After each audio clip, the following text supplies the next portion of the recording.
The Cyprus investment program allows foreigners to buy a European passport for an investment mostly made in property of $2.5 million. The government insists that applicants need a clean criminal record.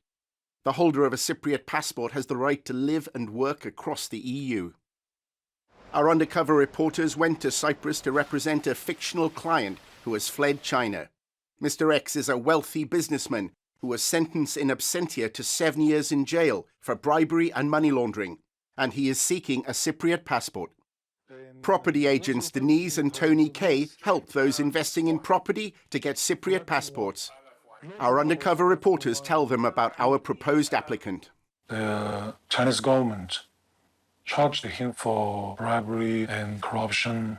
Where there are problems, it costs more money to achieve these things. So what we will do is find out who has to be spoken to, who has to be paid, what investments need to be made. Nice to meet you. The Ks are part of a network of enablers that include lawyer Andreas Patagis. Some business activities broke the law illegally. It's illegal. So we have convictions. Patagis describes a two-track application system, the official route and another for difficult cases that requires more money. They can still get a passport for 2 million, nobody will say no. But those over the limit are treated differently. Nobody will admit that. You cannot see this in any book or any regulation if there are issues. And we want a passport to be issued fast or higher. How high? Up to you. The higher, the better. Our undercover reporters meet property developers and politicians who repeat the same message. To help the people to take a passport, why not? Our undercover reporters are finally invited to discuss Mr. X's passport application with the President of the Cypriot Parliament. You can tell him that he will have, without mentioning my name or anybody else, full support from Cyprus. At any level, political, economic, social, everything. Okay?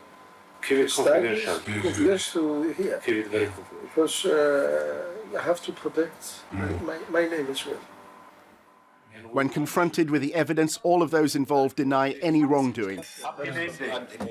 They claim they were aware from the onset that our undercover reporters represented a criminal. After our team left, Patagis said he filed a report about them with Cyprus's anti-money laundering unit.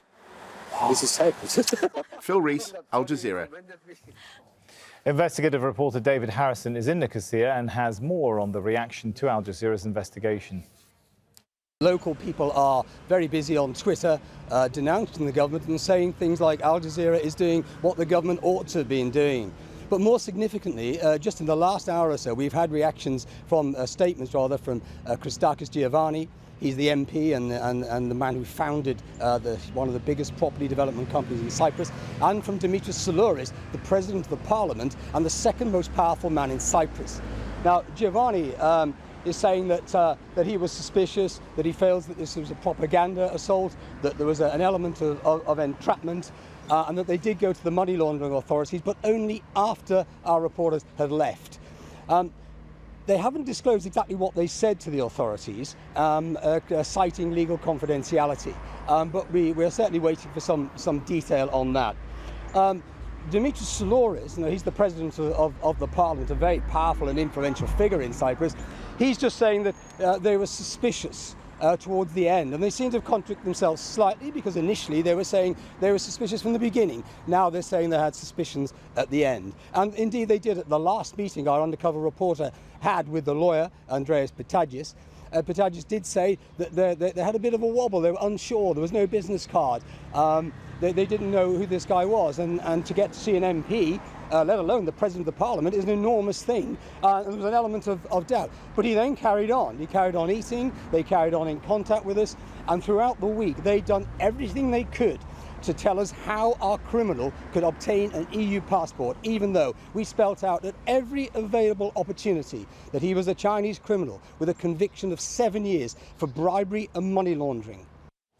Well, Sven Giegold is a German Greens European Free Alliance member of the European Parliament. He joins us on Skype from Berlin. Good to have you with us. So how disturbed are you by this report? Well, this is shocking, and the revelations show again that we have a reality of criminal structures in Cyprus, which are an assault on the rule of law and the fight against crime in Europe. And this needs finally a treaty violation procedure by the European Commission now. What do you expect Cypriot authorities to do now? What would you call upon them to do?